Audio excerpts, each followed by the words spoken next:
Boa tarde, pessoal.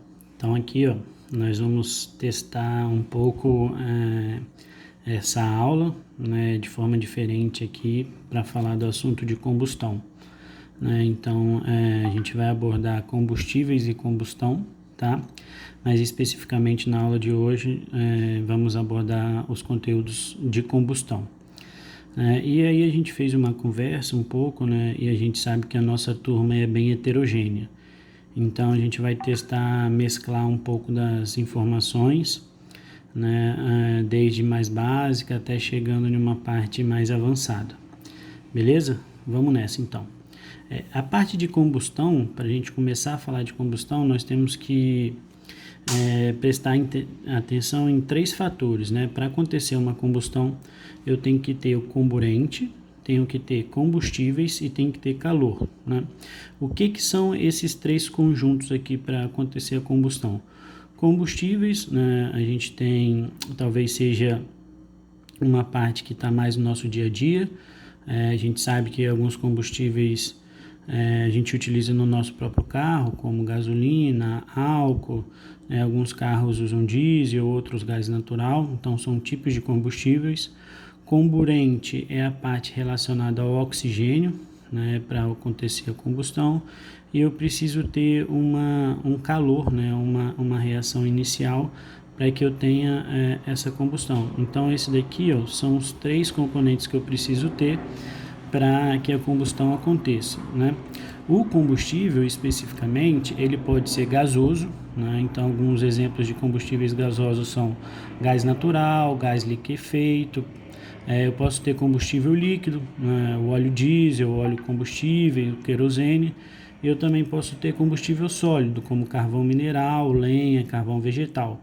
Tá? Então, na parte do combustível aqui, eu posso ter gasoso, né? Eu posso ter ele líquido e também posso ter ele na parte sólida, como eu falei. Para nós, aqui na parte de termodinâmica, a gente costuma trabalhar, dar ênfase com hidrocarbonetos, tá? Então, quando a gente trabalha com hidrocarbonetos, eles são são encontrados basicamente nesses 2 estados, gasosos e líquidos. Então, hidrocarbonetos, né? Professor, dá um exemplo de um hidrocarboneto, por exemplo, CH4, né, que é o metano. Então, é uma espécie, um hidrocarboneto. Então, é o que a gente dá um enfoque na termodinâmica, em máquinas térmicas. Então, a gente vai trabalhar com esses 2 tipos de combustíveis, tá? Combustíveis que são gasosos e combustíveis que são líquidos. Especificamente, entrando na parte que nos interessa mais do processo de combustão, eu tenho o seguinte, que durante o processo de combustão, a massa de cada elemento permanece a mesma. Então, isso daqui é uma informação importante que vai ajudar bastante na nossa reação estequiométrica, tá? Como assim, então, né? Vamos entender o que isso, como isso funciona, tá?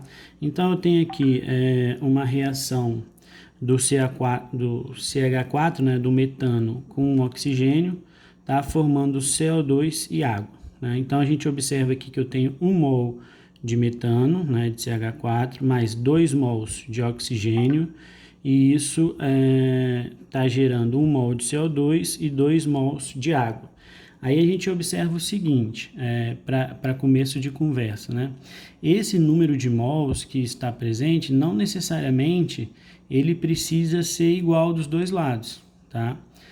Aqui aconteceu, mas ele não não necessariamente precisa ser o mesmo, né? A mesma quantidade de mols do lado esquerdo e do lado direito, né?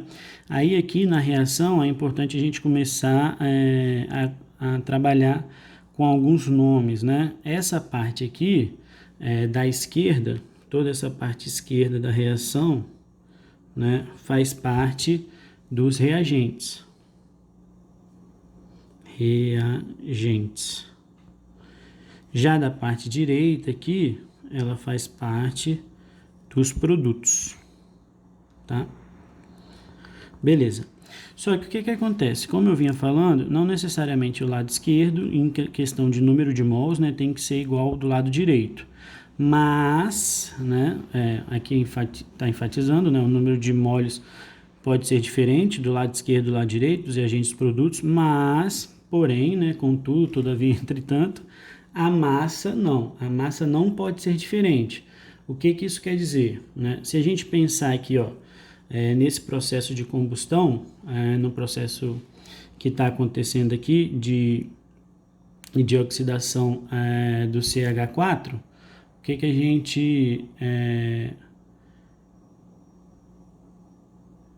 o que a gente está percebendo aqui, né?